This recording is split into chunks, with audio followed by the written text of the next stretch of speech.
Buenas tardes. Buenas tardes. Bienvenidos al instituto.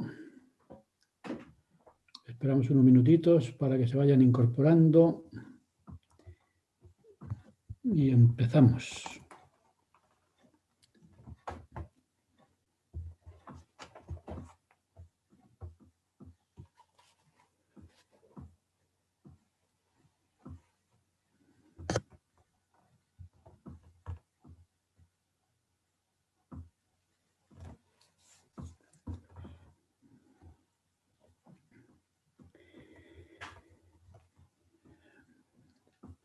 Muy bien, quería recordaros que debéis poner el nombre, aseguraos de que aparece el nombre y el apellido o el nombre y los 4 últimos números del teléfono móvil con el que os habéis matriculado.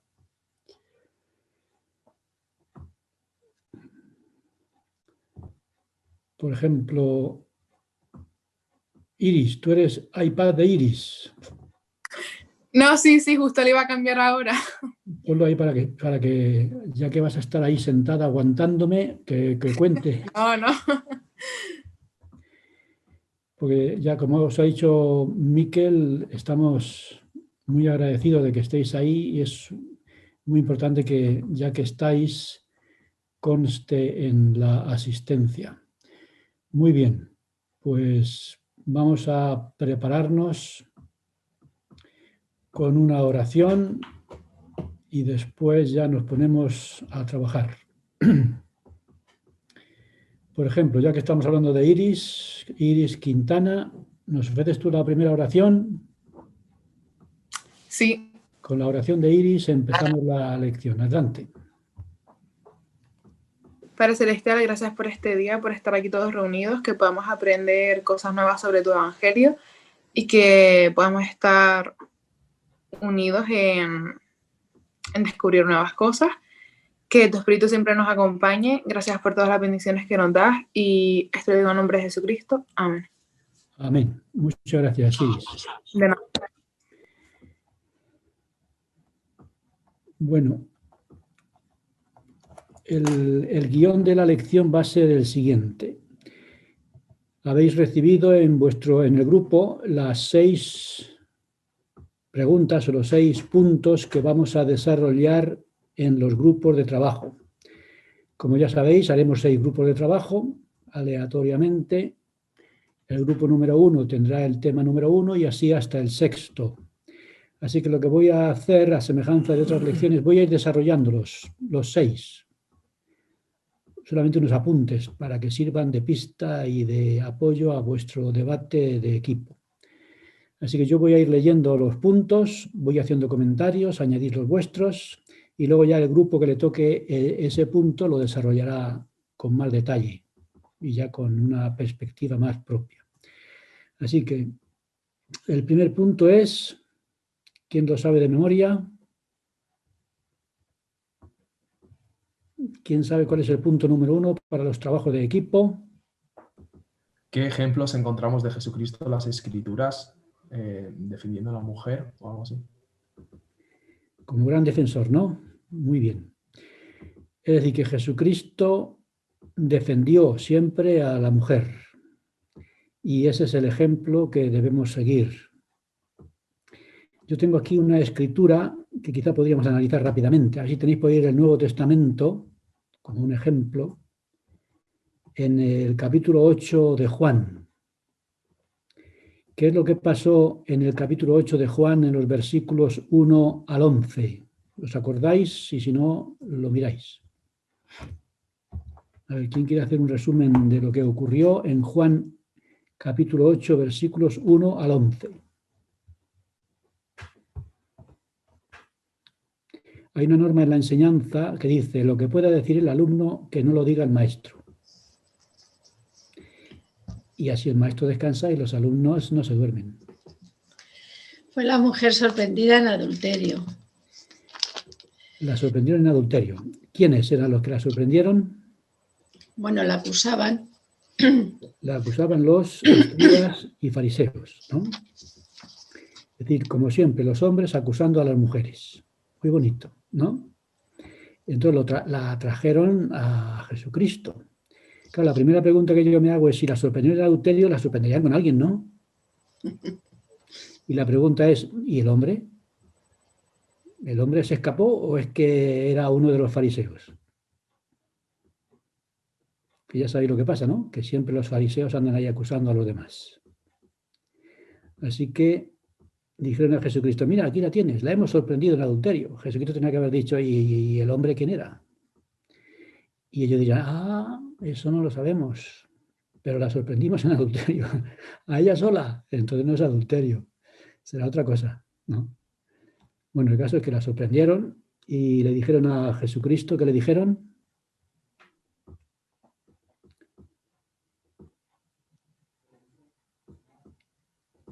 Bueno, le dijeron, me dice, maestro, esta mujer ha sido sorprendida en el acto mismo del adulterio y en la ley Moisés nos mandó a apedrear a tal mujeres. ¿Tú pues qué dices?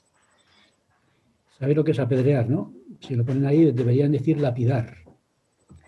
Es decir, lanzarle a la cabeza todo tipo de cascotes hasta matarla. Pues cuando dicen apedrear, parece que dice, una pedrea como lo que teníamos los niños de pequeño, ¿no? Una adrea. Yo tenía una piedra, otra piedra, y luego ya nos hemos cansado de jugar. No, era pena de muerte.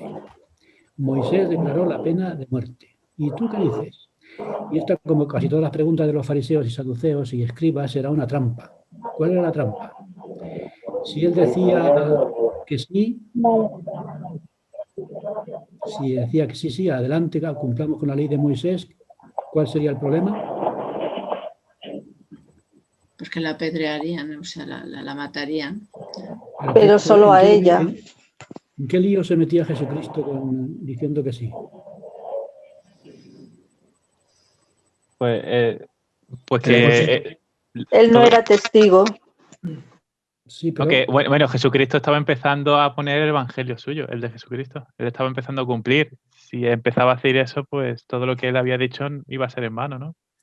Y además que dice los comentarios que el pueblo estaba en contra de esa ley antigua. Como dice Jesús, él traía un evangelio nuevo, el pueblo estaba en contra de la pena de muerte por este delito, digamos. Entonces habría traído al pueblo contra él. Y como dice Jesús, él estaba predicando a un pueblo que se le iba a rebelar. Y en segundo lugar, recordemos que el pueblo judío estaba bajo el dominio romano. Y el Código Civil de Roma no permitía que los judíos aplicasen la ley o aplicasen la pena de muerte. Entonces se traería también tendría un problema con los romanos. Y si hubiera dicho que no, el problema sería con los judíos. Con los judíos, la ley de Moisés, la tradición, los antiguos, los padres de la patria, digamos. Entonces ahí había un problema. Y sabemos cómo Jesucristo reaccionó como defensor de la mujer que hizo. El que esté libre... El que de entre vosotros esté sin pecado sea el primero en arrojar la piedra contra ella. Y ese se puso a hacer unos dibujitos en el suelo y cuando levantó la vista ya no había ni uno, ¿no? Y le dijo, bueno, yo tampoco te condeno. Ve y no peques más. Podríamos considerar un ejemplo, ¿no?, de defensa de la mujer. Bueno, pues el equipo número 1 tiene que buscar ejemplos similares en las Escrituras, como dice ese primer punto, de Jesucristo como gran defensor de la mujer. ¿Okay? Y en la lección lo dice el Elder Talmage. Así que todos aquellos que caigáis en el grupo número 1, tenéis ahí un tema muy interesante. Jesucristo, el gran defensor de la mujer. ¿Algún comentario antes de pasar al punto número 2? Bueno, de eso es lo que tenéis que debatir los que tengáis la suerte de caer en el 1. Punto número 2. ¿Qué dice el punto número 2 de los equipos para el debate? ¿Quién tiene por ahí el punto 2? Yo puedo leerlo, Joaquín. Adelante. Dice, el presidente Kimball dijo que todos necesitamos captar la visión sobre los propósitos y el poder de la sociedad de socorro. ¿Cuáles son ese propósito y ese poder? ¿Qué diferencia había entre la sociedad de socorro que organizó José Smith y las llamadas sociedades benéficas? ¿En qué se organizaban las mujeres en aquella época? Así que sabes que en aquella época era común que las mujeres se asociaran en o se unieran en lo que se llaman sociedades benéficas. Pero José Smith quería hacer algo más. Ellas estaban dispuestas, como sabéis, buscando por aquí algunas de las notas. Dice que en la primavera de 1842, con la construcción del templo de Kirtland, como ya hemos estudiado anteriormente, la pobreza de los santos les hizo muy difícil la obra. Entonces, las mujeres se organizaron. Sarah Kimball y Margaret Cook formaron una sociedad de mujeres para ayudar a los obreros de todas las maneras posibles. Así que ellos crearon estas mujeres unos reglamentos de la sociedad de esto que estamos hablando, ¿no? Sociedad de, ¿cómo lo llaman?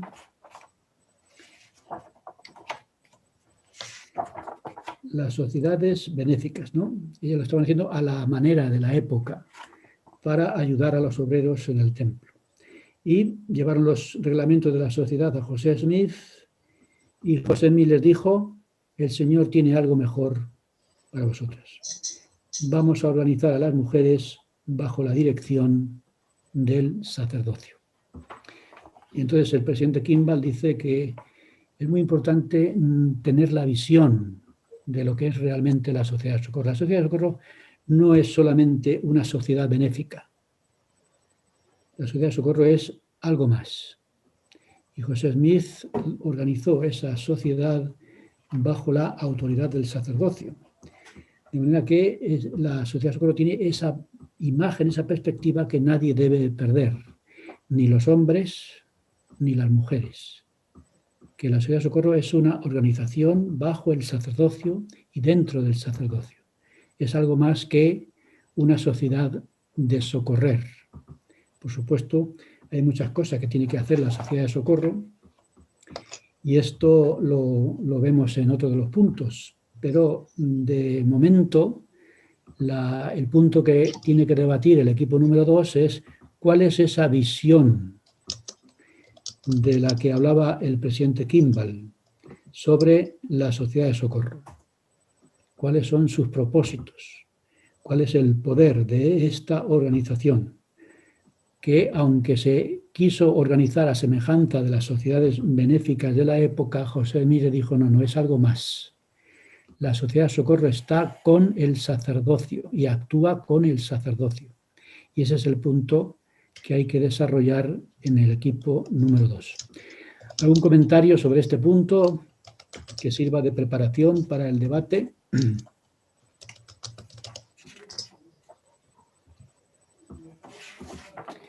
Tengo algunas cosas más por aquí.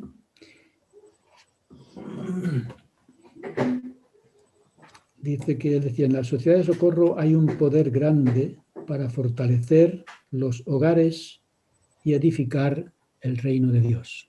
A ver, ¿quién tiene por ahí el Nuevo Testamento? Vamos a leer otra escritura de apoyo a lo que estamos diciendo, de tener esa visión apropiada de la Sociedad de Socorro.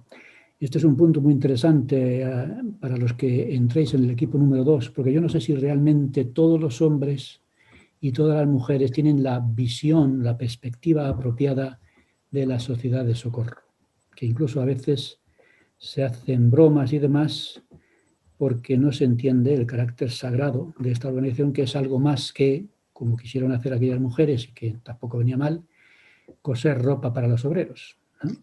En la época de la construcción del templo de Kirtland.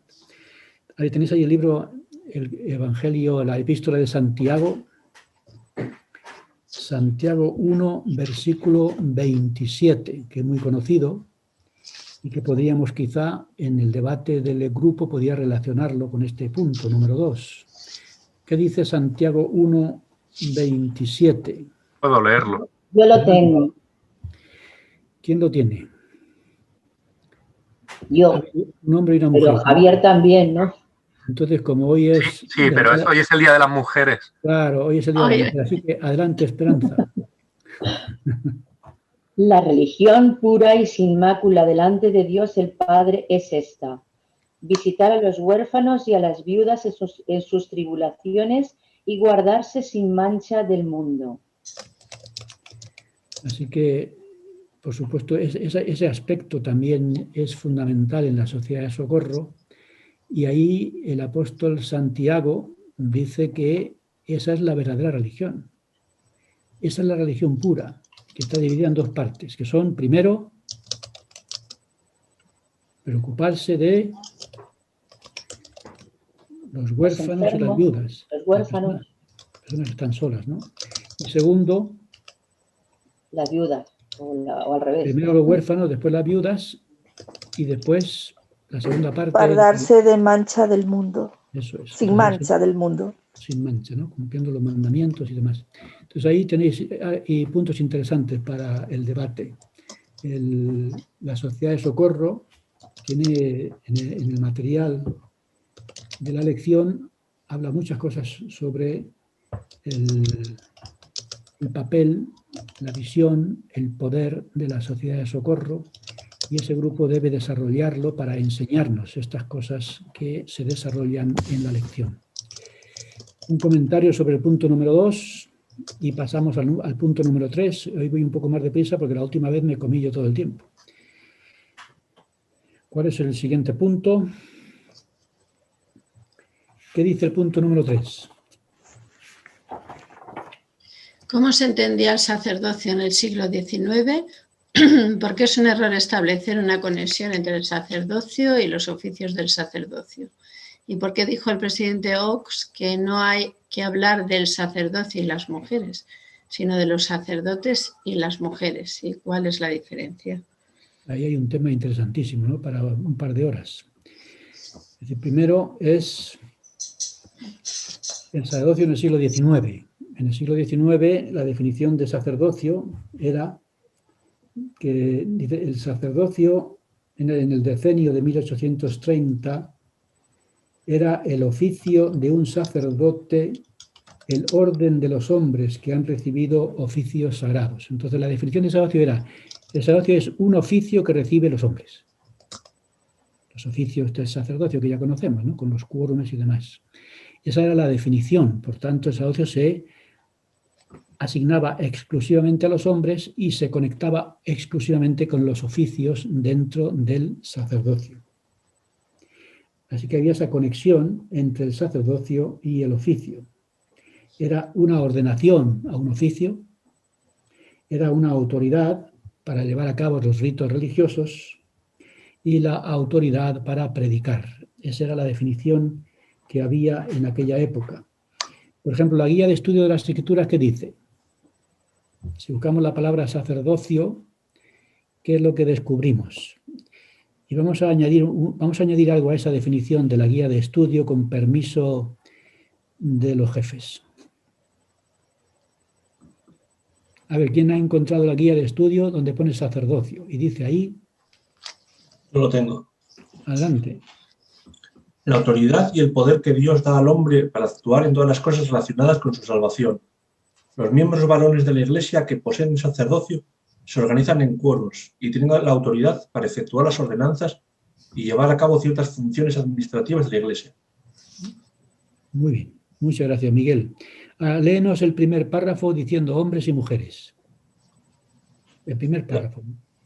La autoridad y el poder que Dios da al hombre y a la mujer para actuar en todas las cosas relacionadas con su salvación, los miembros varones y hembras. La primera parte. Entonces, la autoridad es la autoridad que Dios delega en los hombres y en las mujeres para actuar en la salvación de los hombres. Así que cambiar eso ahí en nombre de Faustino López. Y si os dicen, ¿por qué has cambiado esto? Me lo ha dicho Faustino López, que es el maestro, ¿no? Entonces, ya, pero eso que ha leído, que es en la versión moderna, ¿no? Del triple. Es la versión antigua convertida en moderna por mí. Claro, es que en la antigua no pone el hombre y la mujer, ¿eh? Claro, porque lo digo yo. Él ha puesto vale, perdón, pensé que era una... No, el hombre ha sido obediente y ha puesto a la mujer. Y eso es un punto para que lo comentéis. Es decir, el sacerdocio es la autoridad de Dios delegada al hombre y a la mujer para actuar en la salvación. Y eso lo habéis comprobado en el desarrollo de la lección.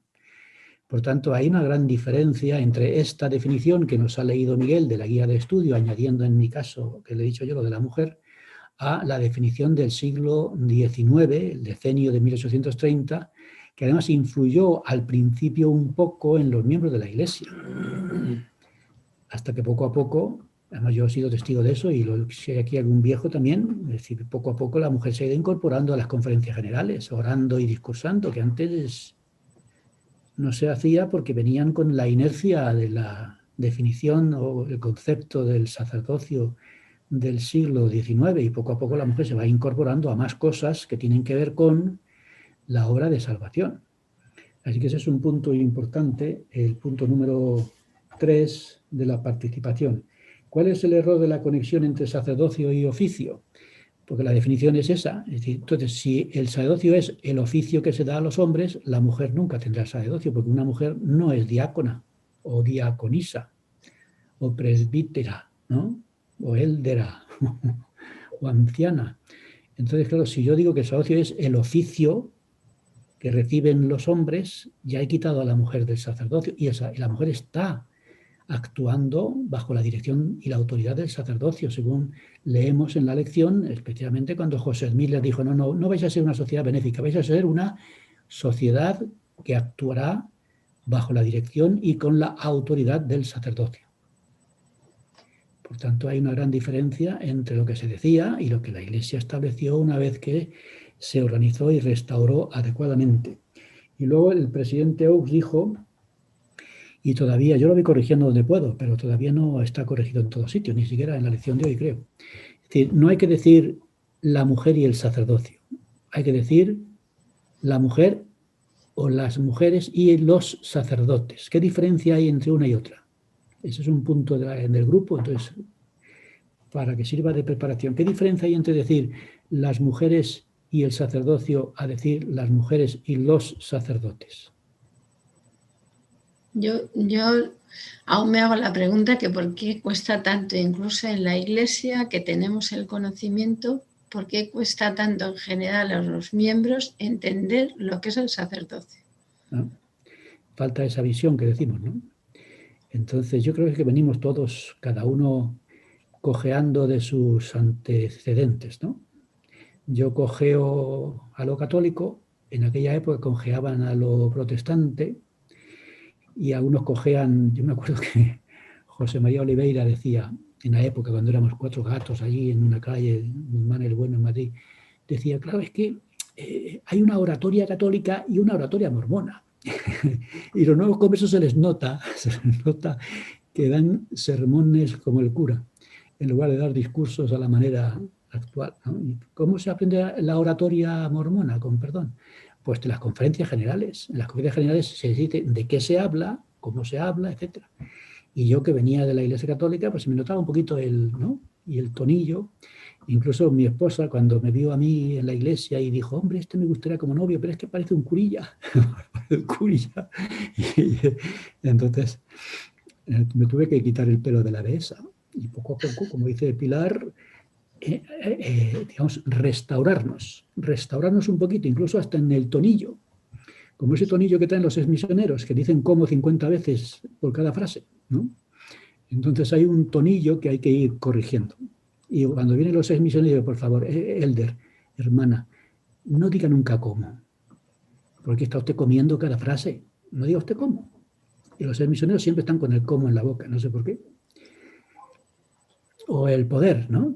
Una oración dicen que podamos, dicen 50 veces, como si fueran del partido político correspondiente. Entonces hay una manera, como dices Pilar, hay algo que cambiar en nuestra manera de entender las cosas, y poco a poco yo creo que lo vamos entendiendo. Entonces, ¿por qué no es lo mismo? Dice que mi esposa, que si fuese por él, que si fuese por el presidente de la misión. Eso lo vais a discutir después. Bueno, ¿qué diferencia hay entre decir el hombre, la mujer y el sacerdocio, o decir las mujeres y los sacerdotes? Es que el sacerdocio en realidad es el poder que Dios ha dado al hombre, pero de una manera genérica, tanto al hombre como a la mujer. Ajá. Lo que pasa es que el hombre es el que puede ostentar los oficios correspondientes, ¿no? Yo creo que ese es el matiz. Claro, y una frase también. Bueno, en este caso, para terminar este punto, es decir, si yo digo la mujer y el sacerdocio, he excluido a la mujer del sacerdocio. Pero si yo digo las mujeres y los sacerdotes, entonces ya están unidos con el sacerdocio, ¿no? Incluso en el templo se habla de sacerdotisas, por tanto sería un error. Y además también decía el presidente Oakes que el oficio, el sacerdocio es más que el oficio.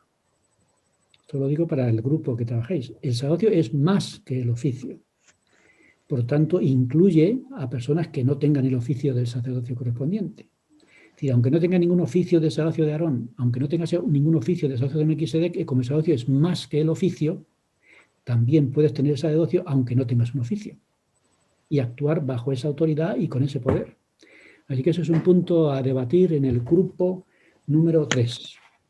Es un tema apasionante, que me encantaría meterme en ese grupo todo el tiempo, pero tengo que seguir dando vueltas por los 6. Faustino. Comentario.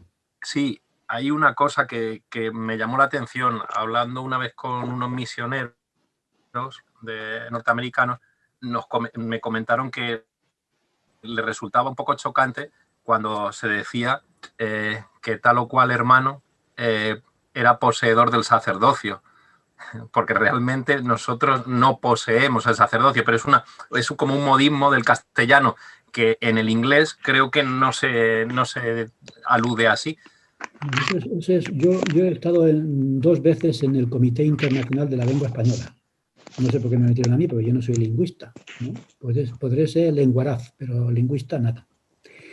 Y les dije, vamos a ver, hermanos y hermanas del Comité de la Lengua. Ay, que he salido. ¿Te has salido? Ya he vuelto. Vuelve, por favor. Y yo le decía, mirad, en inglés se dice priesthood holder. ¿Por qué se dice priesthood holder? Pues porque en inglés priest significa presbítero y sacerdote. Entonces, si dices solamente priest, ¿cuál es el problema? Que no sabes si estás hablando del sacerdocio o del oficio de presbítero. Entonces, ¿qué dicen? Priesthood holder es un sacerdote y un priest es un presbítero. Pero en español no tenemos ese problema. En español tenemos la palabra sacerdote y la palabra presbítero. Por tanto, no hace falta decir priesthood holder, no hace falta decir poseedor del sacerdocio. Eso es una necesidad que en español no existe. Lo admitieron después de que se lo demostré con todo tipo de argumentos, pero siguen sin hacer ni caso y siguen diciéndolo. Y entonces, al final llegamos a la conclusión de que no son sacerdotes, son posesos. Y más que sacerdotes parecen que están poseídos por el sacerdocio. Y entonces es una situación absurda. Yo creo que puede haber un matiz ahí y que en la Iglesia tengamos costumbre de decir poseedor del sacerdocio porque venimos de una tradición católica muy amplia y cuando decimos sacerdotes, las personas que no son de la Iglesia automáticamente piensan en un sacerdote católico. Claro. Yo creo que viene por ahí, es una costumbre más por cultura o... Claro, y quieren escapar de la apostasía diciendo, no hay que decir sacerdotes. Y yo digo, yo jamás diré poseedor del sacerdocio, yo diré sacerdote de Aarón y sacerdote de Melquisedec. Y si vosotros me hacéis caso, vamos a empezar a presionar. Sí, yo tengo una pregunta. Y entonces Raquel tiene una pregunta de Raquel, ¿y de quién más?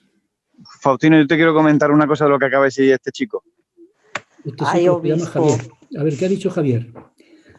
De lo que él ha dicho, de que a veces la gente cuando habla de sacerdote, pues eso, piensan en la propaganda y todo eso, que a mí me hace mucha gracia porque a mí cuando algún miembro me saluda en un supermercado, ¡hola, obispo! Todo el mundo me mira.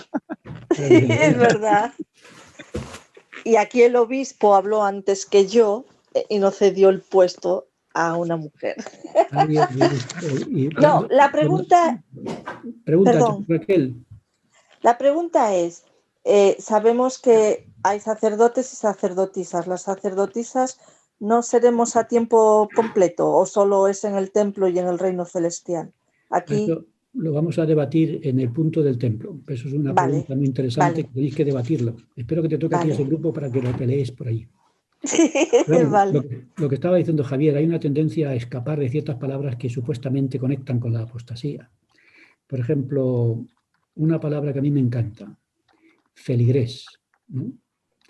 Los miembros de la Iglesia deberían ser feligreses. ¿Sabes lo que significa feligrés? Viene de filius ecclesiae, que significa hijo de la Iglesia. Una palabra maravillosa. Pero, ¿qué pasa? Que prefieren decir miembro, y miembro es una palabra casi grosera, ¿no? Entonces, pero no, ¿qué se lo va a hacer? Entonces, no, eso nunca podemos meter la palabra feligres por lo mismo que decía Javier. Pero bueno, eso seguiremos adelante para que no se nos escape la lección, pero eso es un punto que un día lo debemos debatir entre todos y ponernos de acuerdo sobre qué hay que decir y cómo se dice. Porque en la Iglesia hay mucha ignorancia lingüística y esto es una cosa bastante triste. Bueno, ese era el punto número ¿cuál? Era el punto número 3, ¿no? ¿Qué dice rápidamente el punto número 4? Dice, ¿de qué manera ejerce la mujer el sacerdocio en la Iglesia? Entonces la mujer, el punto número 4 es cómo ejerce, el número 4, ¿de qué manera ejerce la mujer el sacerdocio en la Iglesia? Bueno, pues es un punto también apasionante y en este caso nos meteríamos en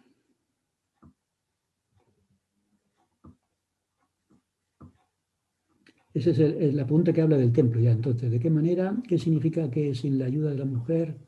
¿De qué manera entra el hombre y la mujer? No, el templo es la última, es la número 6. Entonces, la número 4, tengo aquí unas notas que son lo que debéis discutir allí. Por ejemplo, tenéis allí el comentario de Julie B. Beck, que era presidenta de la Sociedad de Socorro. Ella habla de que recuerda que se organizó a las mujeres según el modelo del sacerdocio. El modelo del sacerdocio tiene que ver con buscar la revelación, recibirla y seguir su dirección, dijo la hermana Beck, reunirse en consejo y tomar decisiones, prepararse para la vida eterna haciendo convenios, llevar a cabo una obra de salvación y servicio. Eso que dijo la hermana Beck. Y luego el presidente Oakes, y todo esto está en la lección, dijo que la obra de la Sociedad de Socorro se lleva a cabo con la autoridad del sacerdocio. Entonces él decía, la autoridad del sacerdocio, él decía que el no recibir la ordenación del sacerdocio no significa que no tengan autoridad del Señor. Es decir, Dios confiere autoridad del sacerdocio a la mujer, aunque no tenga ningún oficio del sacerdocio. Y lo tenemos, por ejemplo, cuando se organiza la Sociedad de Socorro. ¿Quién preside en la Sociedad de Socorro? ¿Quién preside en las mujeres jóvenes? ¿Quién preside en la primaria? La autoridad para presidir tiene que ver con las llaves. Entonces, ahí las mujeres han recibido autoridad para presidir, autoridad para decidir, autoridad para administrar, para gestionar, para llevar a cabo la obra de salvación, para administrar. Por tanto, vemos a la mujer cumpliendo sin tener ningún oficio. Y lo comentaremos ahora en lo del templo. Entonces, casi podríamos decir en términos generales que el hombre que no tiene un oficio de sacerdocio no puede hacer ciertas cosas y la mujer no lo necesita para hacer las suyas, de manera que participa con la autoridad de sacerdocio igualmente. Y actúa bajo las llaves del sacerdocio, me está comentando ahí el obispo, y también actúa con llaves, en el sentido de que preside en sus organizaciones correspondientes. Bueno, pues ese es un punto para desarrollar en el apartado número 4 del grupo. Rápidamente, ya el tiempo se me escapa, el punto número 5. ¿Qué significa que sin la ayuda de la mujer no se podría llevar a cabo la obra de Dios? ¿Y qué es eso de la interdependencia entre el hombre y la mujer en la obra de Dios? Y lo tenéis ahí en la lección. Yo tengo algunos comentarios. Esa interdependencia, y el hombre y la mujer trabajan unidos en la obra de Dios. Por eso es por lo que estábamos comentando. Es importante que el hombre y la mujer no estén separadas por el sacerdocio, sino unidas. El sacerdocio no separa, el sacerdocio une a la mujer y al hombre, y dependen el uno del otro, porque ni el hombre sin la mujer, ni la mujer sin el hombre para el Señor. Entonces ese es un punto muy interesante para el que le toque el punto 5, el grupo 5, de qué manera es imprescindible. No puede cumplir la Iglesia su función si el hombre y la mujer no trabajan unidos. Por eso a veces ha habido quejas extrañas para mí, que yo no entiendo cómo es posible, que en ciertos consejos de barrio, las mujeres se sienten un poquito discriminadas, como si solamente los hombres pudieran participar con derecho y autoridad, cuando la Iglesia no podría funcionar sin el papel unido del hombre y de la mujer, bajo la misma autoridad y el mismo poder que es el sacerdocio. Y finalmente, el templo. Dice la quinta, ¿de qué manera entran el hombre y la mujer juntos en el orden del sacerdocio por medio de las ordenanzas del templo? Y ahí hay puntos muy interesantes y apasionantes que José Smith, hablando del templo, él dice que él preparó a la mujer para tener los privilegios, las bendiciones y los dones del sacerdocio. Esa clase, cuando la manden grabada, quiero reenviarla a la Sociedad de Socorro. Sí, por favor, que se enteren todas. Dijo José Smith algo muy interesante que yo no había entendido así exactamente. Dice que él iba a crear un reino de sacerdotes y que ese reino de sacerdotes incluía a los hombres y a las mujeres. O sea, hay un tema ahí apasionante. Al recibir las ordenanzas del templo, los hombres y las mujeres entran en el orden del sacerdocio. Y además sabéis que, y lo comenta también ahí la lección, que en las ordenanzas del templo no se confieren oficios del sacerdocio. Es decir, son ordenanzas que no tienen nada que ver con los oficios. Por tanto, es muy importante tener esa desconexión. Es cierto que los hombres tienen oficio del sacerdocio, pero el sacerdocio y los oficios son dos cosas diferentes. El sacerdocio es más que los oficios. Y en el sacerdocio, en el templo, se reciben ordenanzas que no confieren oficios, porque el sacerdocio y los oficios son dos cosas diferentes. Y ya terminamos. Voy a mostraros un gráfico, me lo comentáis y nos separamos en los grupos. He hecho un dibujito ahí un poco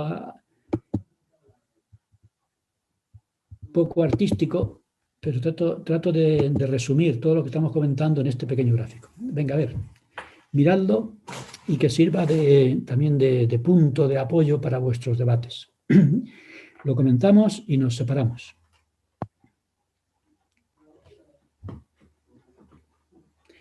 ¿Alguien ha estudiado teoría de conjuntos? En mi época se estudiaba, no sé, conjuntos, subconjuntos, etc.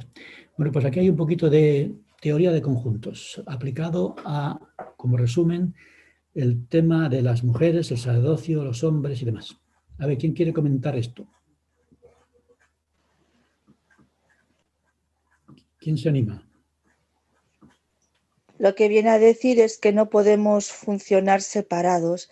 Para que realmente la Iglesia y el reino de Dios salga adelante, tiene que haber cooperación de ambos. Y utilizar el sacerdocio, hacer un buen uso del sacerdocio, es que el hombre y la mujer cumplan con sus responsabilidades dentro de la Iglesia y en su hogar.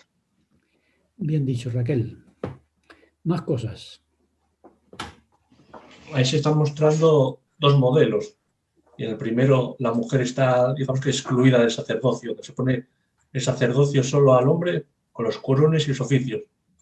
Y luego en el modelo de abajo está el hombre que actúa con el sacerdocio en el cuoro y en el templo, la mujer que actúa con el sacerdocio en la sociedad de socorro y en el templo, y ahí tenemos el conjunto de los dos que es el sacerdocio, con el hombre y la mujer incluidos ambos. Muy bien dicho, Miguel. Es lo que estábamos comentando, ¿no? Que el sacerdocio es más que el oficio. Un comentario más. Teoría de conjuntos, porque se trata de trabajar en conjunto, ¿no? El hombre y la mujer. Venga, un comentario más y nos dividimos. Divide y vencerás.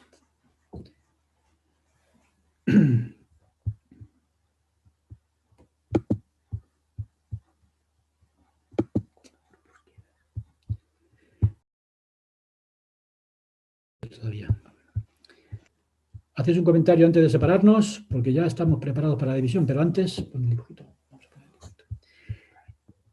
Ahí hay un punto que es donde pone templo. ¿Qué significa eso de el templo ahí, que es un punto que une el conjunto del hombre con el conjunto de la mujer? A mí me gusta que hayas puesto el centro en el templo, porque me he perdido. Porque en la iglesia es como si en la iglesia, las capillas, como si trabajaran por separado, ¿no? En cierta manera. Y cuando llegan al templo y las ordenanzas del templo, ahí ya no hay el quórum o la sociedad de socorro. Allí hay el sacerdocio que actúa en el templo y con los hombres y las mujeres que... ¿Qué es lo que decían? ¿Se ha cortado la voz, Pilar? Pierdo la conexión. Ahora. Y en las ordenanzas del templo, el Señor deja muy claro la unión que hace falta entre el hombre y la mujer para poder llegar a su reino, para vivir con él. Entonces, hasta que los hombres y las mujeres no entiendan esa unidad, pues no van a entender muy bien cómo funciona el sacerdocio. Y en el templo lo explica muy claro. El templo con sus ordenanzas nos unen a todos, ¿no? Aquí tengo algunos comentarios. Las ordenanzas del templo. Sacerdotes y sacerdotisas, hombres y mujeres que hacen convenios en el templo, y al recibir las ordenanzas del templo, los hombres y las mujeres entran en el orden del sacerdocio. Y como bien dice Pilar, ya no hay, como ahí no hay oficios, ni hay quórumes, ni organización de sociedad de socorro, el hombre con su quórum y la mujer con la sociedad de socorro tienen un punto en común, que es el templo.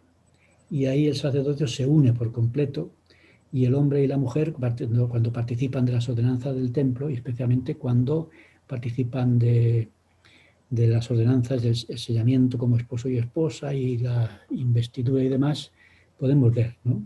Y vemos a la mujer y al hombre trabajando exactamente igual, sin que haya ninguna diferencia en lo que hacen tanto unos como otros dentro del templo. Así que, por supuesto, tenemos al hombre con sus quórumes de oficios, tenemos a la mujer con la sociedad de socorro, pero dentro del sacerdocio, porque ambos están actuando bajo la autoridad del sacerdocio. Y en el templo ya no hay quórumes, como bien dice Pilar, ya no hay sociedad de socorro, ya hay un reino de sacerdotes y sacerdotisas. De manera que es muy interesante todo esto y, como estábamos comentando, nos falta a veces el conocimiento y la visión adecuada para entender estas cosas y evitar que de repente haya personas que sientan que hay discriminación. Hace unos cuantos semanas tuvimos, Manuel Parrillo y yo, que hacemos todos los años en el mes de noviembre, una reunión en la Universidad de Castilla-La Mancha con estudiantes universitarios de el trabajo social, lo llaman, y siempre preguntan lo mismo las chicas, porque la mayor parte son estudiantes femeninos, y dicen, a ver, ¿por qué la mujer de vuestra iglesia no tiene el sacerdocio? Es muy difícil de explicar esto, porque tanto la mujer como el hombre entienden el sacerdocio como el oficio. Pues no tienen oficio de sacerdocio, no las ordenan, entonces no tienen el sacerdocio, y entonces como no pueden bautizar, y como no pueden confirmar, y como no pueden bendecir a Santa Cena, no tienen sacerdocio, y por tanto están discriminadas. Pero yo creo que si tenemos la visión adecuada, la visión que nos da esta lección y lo que hemos comentado, esa idea se puede vencer, porque, repito, el sacerdocio es más que el oficio. Y, por tanto, el hecho de que una mujer no tenga un oficio de sacerdocio no significa que no esté incluida en el sacerdocio. Y en el templo se corona esta unión completa y esta interdependencia entre el hombre y sus quórumes y la mujer y la sociedad de socorro, y ambos dentro del sacerdocio y no excluidos unos de otros. Pilar.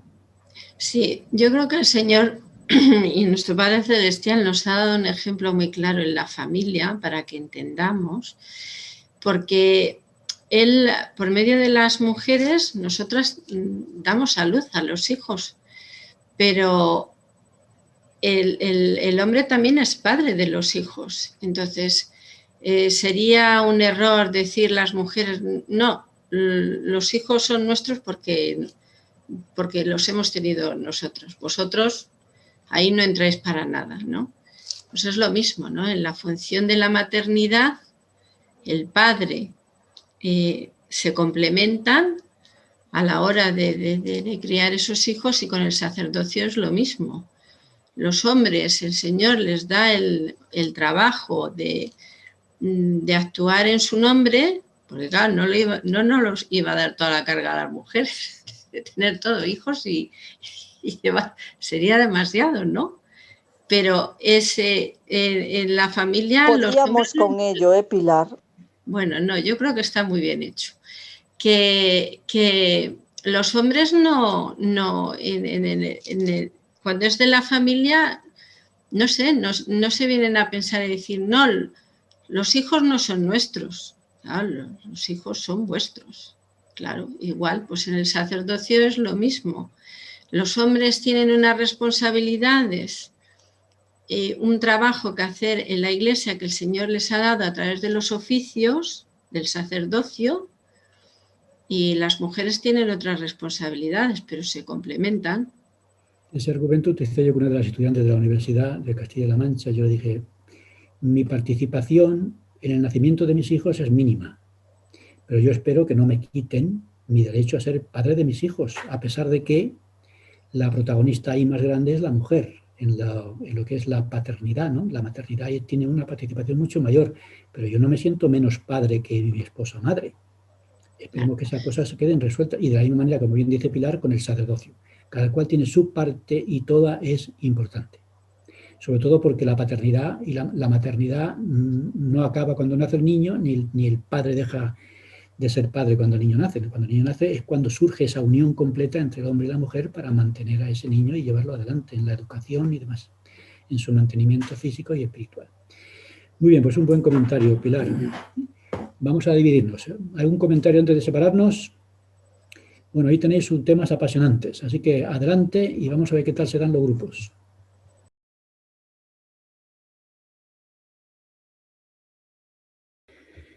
Muy bien, yo creo que ya estamos todos reunidos.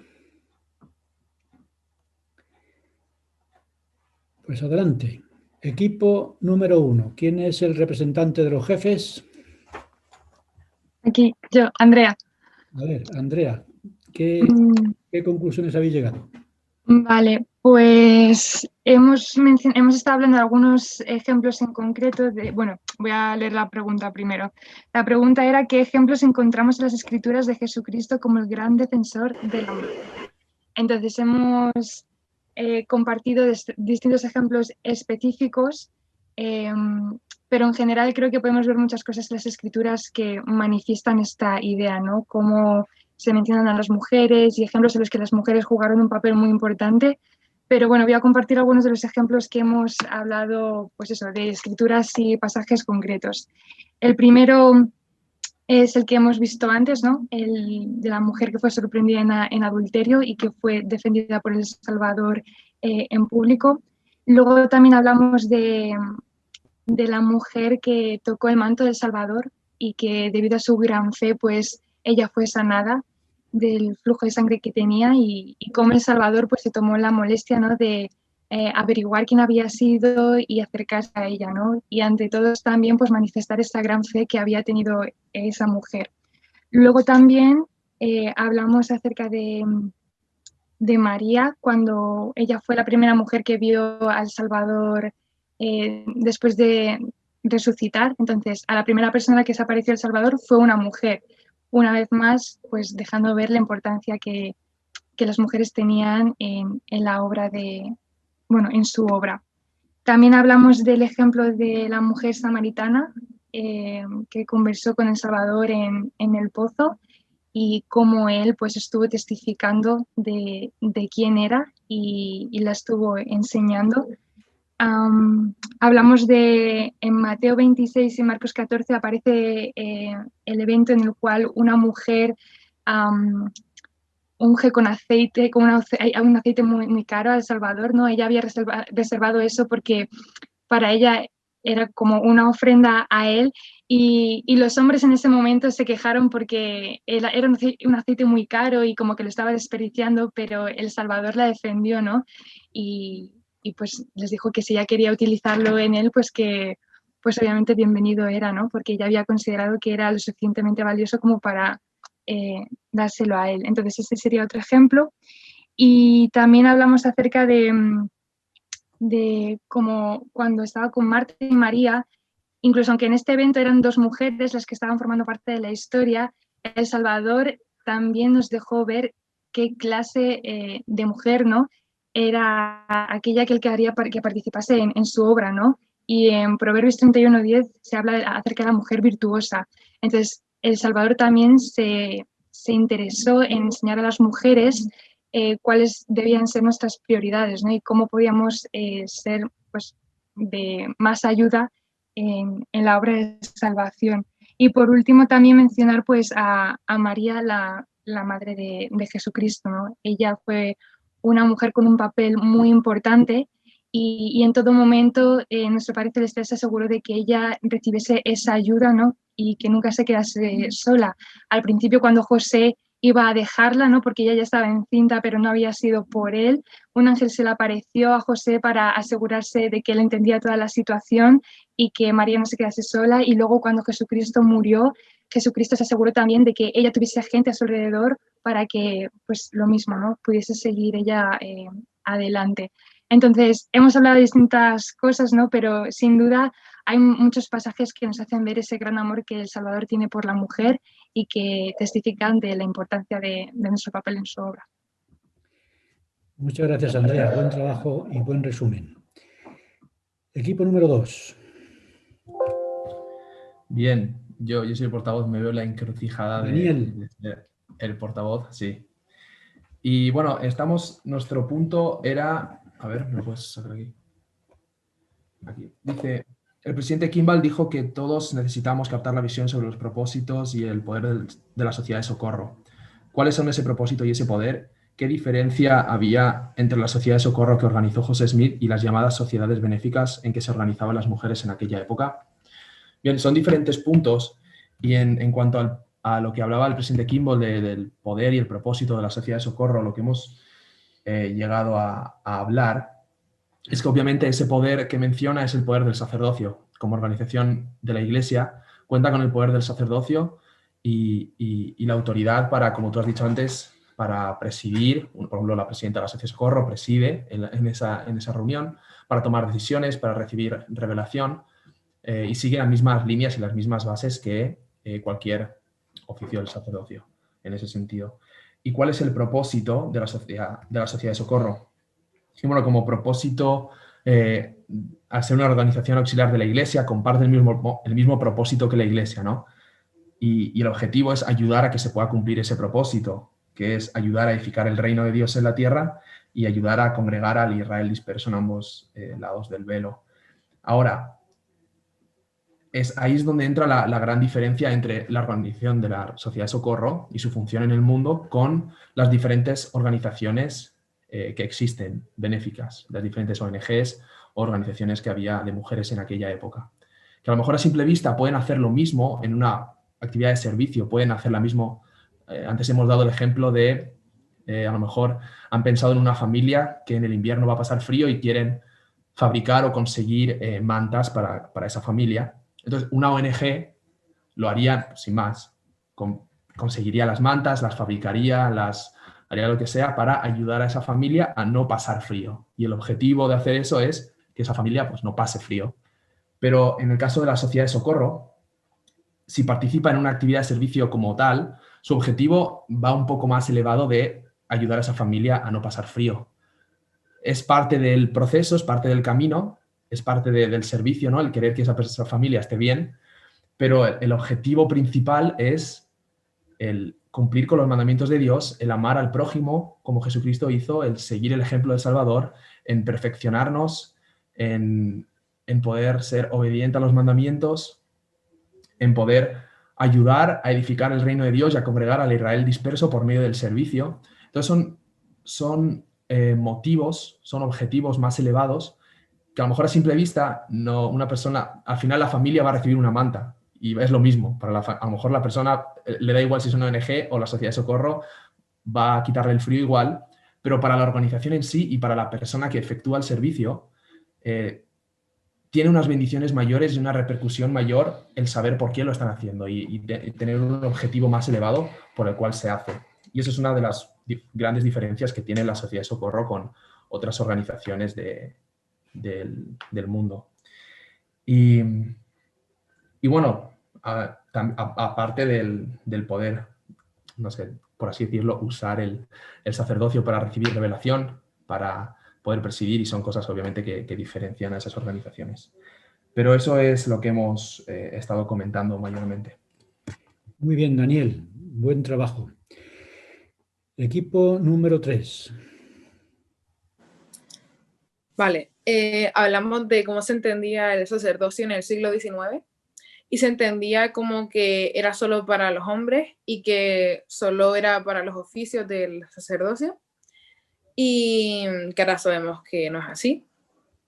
Y también hablamos de la diferencia entre el sacerdocio y los poseedores del sacerdocio, porque el sacerdocio es un poder en sí, y los hombres son los poseedores del sacerdocio, las personas que lo poseen, pero no son el sacerdocio en sí. Estoy diciendo mucha verdad sacerdocio, pero bueno. Y después, que si hacemos una relación entre los oficios y el sacerdocio, parece que es solo una cosa de hombres, porque los hombres son los que tienen los oficios, pero los oficios en verdad son una manera de ministrar el sacerdocio en la tierra, y mediante ellos se efectúan las ordenanzas, pero que en verdad el poder y la autoridad recaen tanto en hombres como en mujeres, y eso básicamente. Muy bien, Iris, muchas gracias. Esa es la lucha, que quede bien claro que el sacerdocio es más que el oficio, ¿no? Bien dicho. Equipo número 4, ¿quién es el que representa a los jefes? Pues yo, esta vez. Pilar. Y dice, ¿de qué manera ejerce la mujer sacerdocio en la Iglesia? Bueno, hemos estado hablando que a través de los llamamientos que las mujeres tienen en las diferentes organizaciones, presiden y cuidan de las familias en los barrios o en las estacas, ¿no?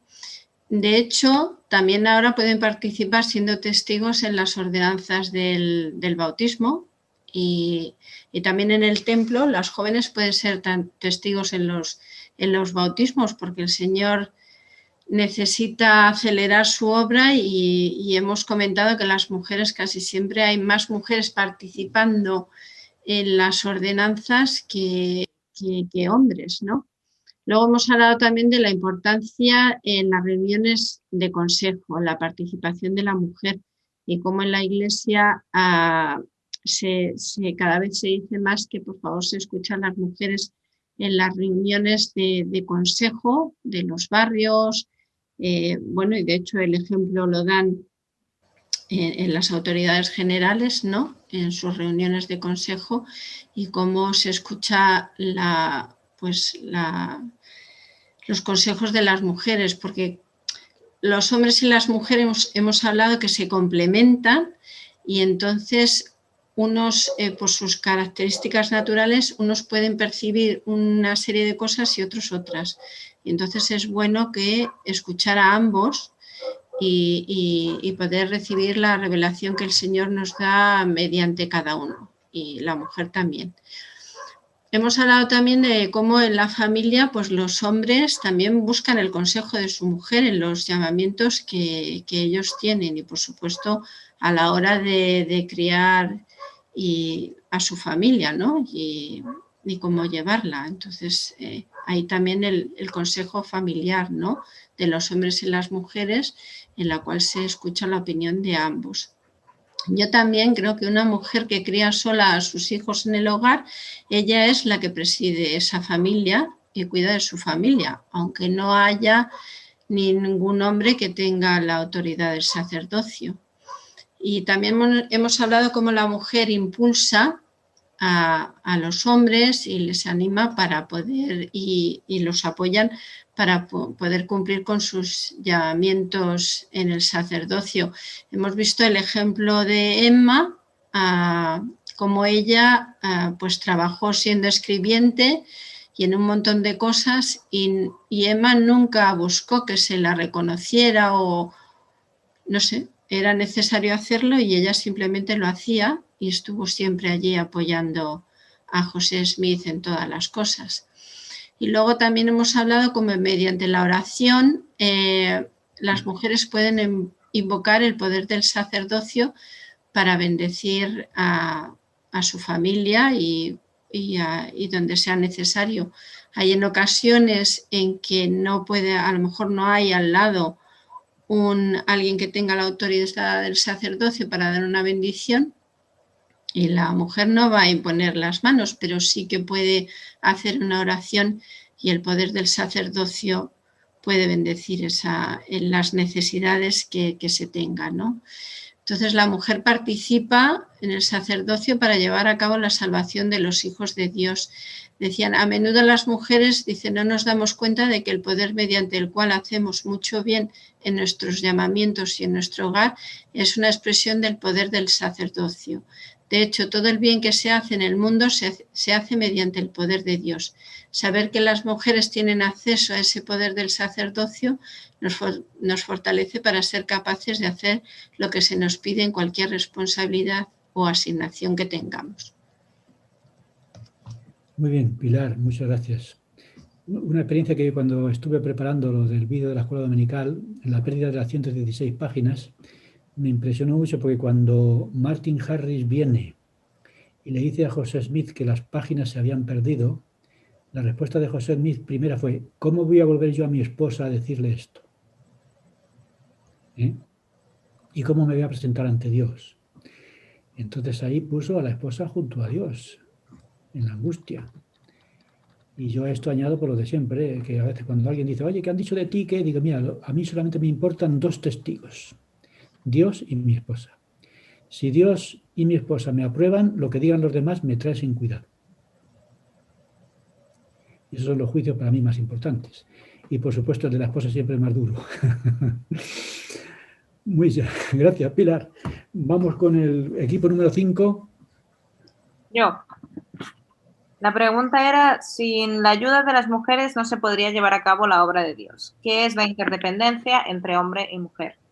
Estábamos hablando, ¿no?, de los poderes más grandes que tiene Dios, que son crear y organizar.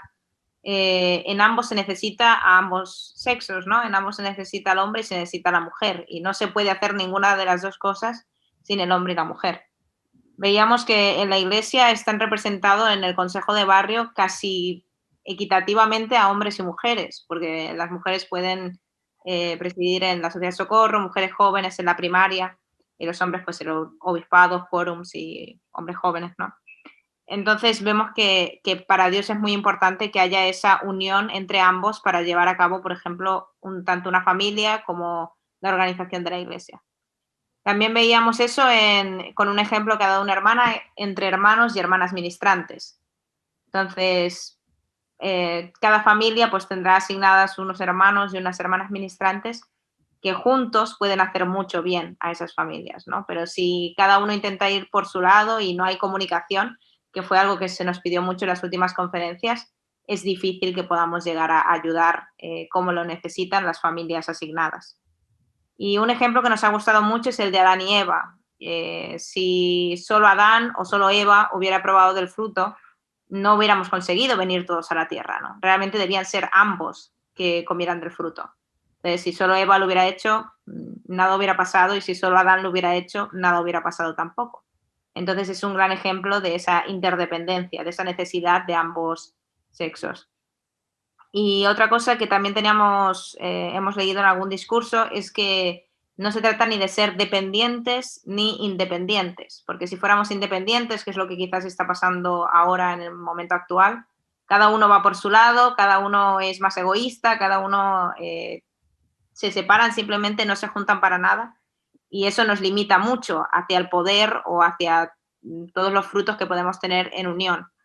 Y si nos volvemos dependientes, pues pasaba quizás como estaba pasando hace algunos años, en que finalmente pues la mujer se sometía al hombre y no trabajaban juntos, lo cual también limitaba, porque finalmente las ideas de esa mujer no se escuchaban y no podían llegar a lo que se puede llegar siendo interdependientes, que es estar juntos. Y eso.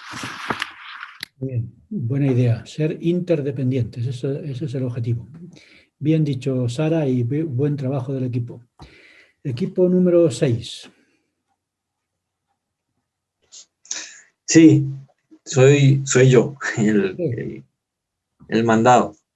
Pues, a ver, nosotros nos tocó hablar acerca de cómo entra la mujer y el hombre en el orden del sacerdocio por medio de las ordenanzas del templo. Hablamos un poco acerca de cómo servían las mujeres en el templo, que podían realizar ordenanzas. También hablamos acerca de la bendición que es el sellamiento por las eternidades, en la cual se sella una pareja para poder servir y trabajar en la iglesia y lograr su salvación. Hablamos también acerca de que las responsabilidades del hombre y la mujer son diferentes. Una no es mayor que la otra y que van de la mano. Además de que también hablamos de que el poder del sacerdocio está sobre los hombres y las mujeres.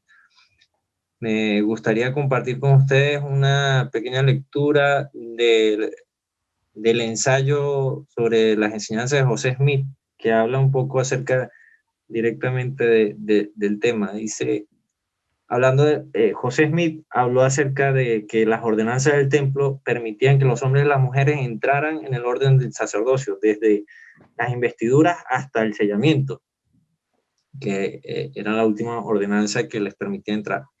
Entonces, estas ordenanzas nos permiten entrar en el orden del sacerdocio por la siguiente razón. Dichas ordenanzas cumplían la promesa del Señor de que su pueblo, hombres y mujeres, serían investidos con poder de lo alto.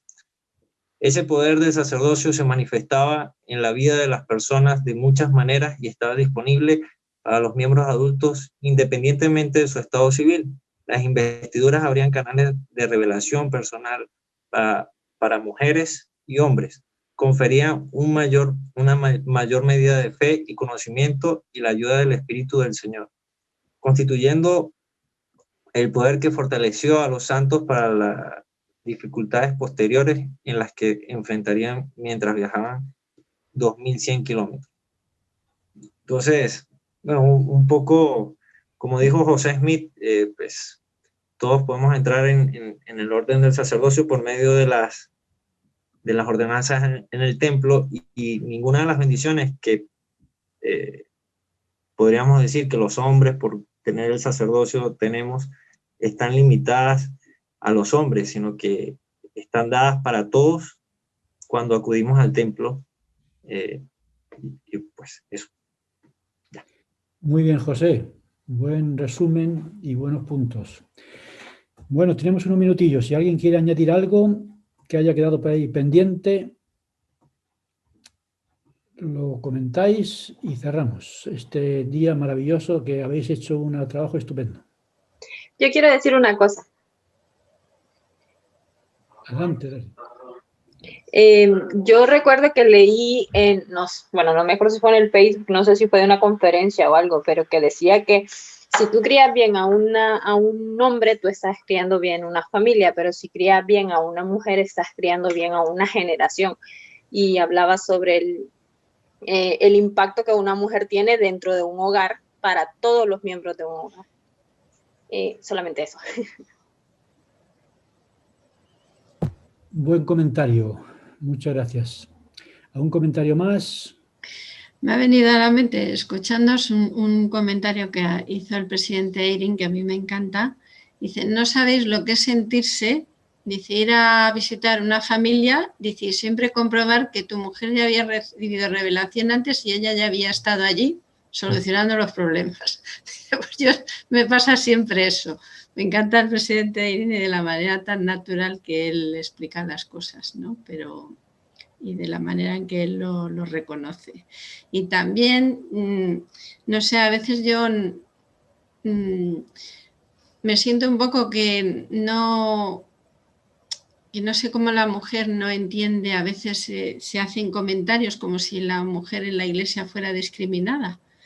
Y yo creo que en la iglesia el Señor cuida a sus hijas tanto igual o más que a sus hijos y en ninguna manera las discrimina de ninguna forma, sino que bueno, es que no sé, es que de la manera en que el Señor lo hace, las mujeres realmente en la iglesia podemos ser, bueno, no es que podemos ser, es que somos mujeres muy felices y que nos sentimos cuidadas y protegidas en la manera en que el Señor ha establecido el Evangelio.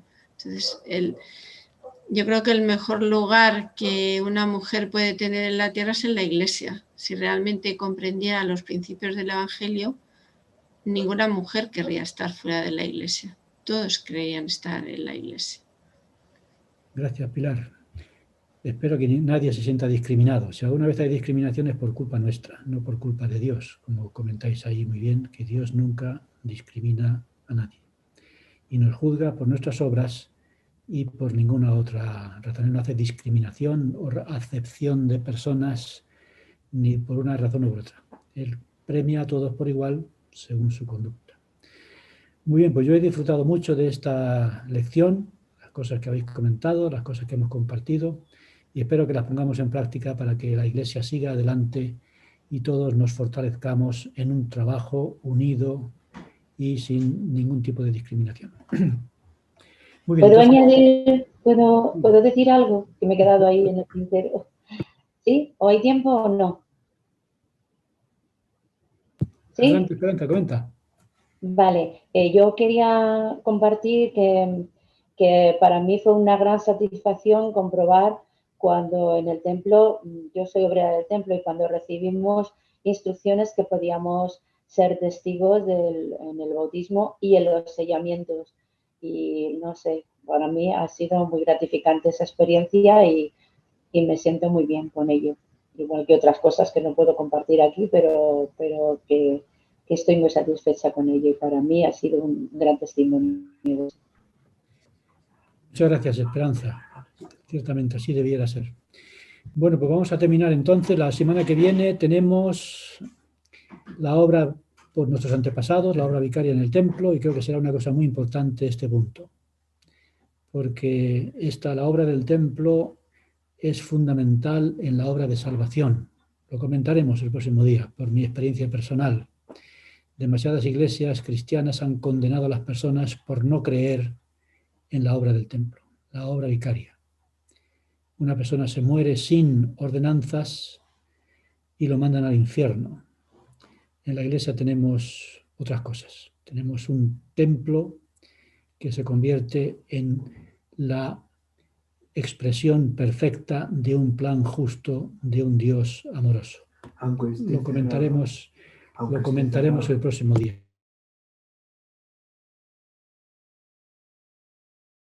Vamos a terminar con una oración y nos vemos la semana que viene a las 7. A ver, ¿está por ahí Clara Alba? Sí. ¿Estás ahí, Clara? ¿Nos ofreces, por favor, la última oración y con esto nos vemos la semana que viene? Sí. Adelante, Clara. Nuestro querido Padre Celestial, gracias por este día de hoy, gracias por la oportunidad de reunirnos en el instituto, gracias por haber podido escuchar el mensaje que ha preparado Faustino y que hemos podido comentar entre todos. Te damos las gracias porque nos bendices y nos ayudas.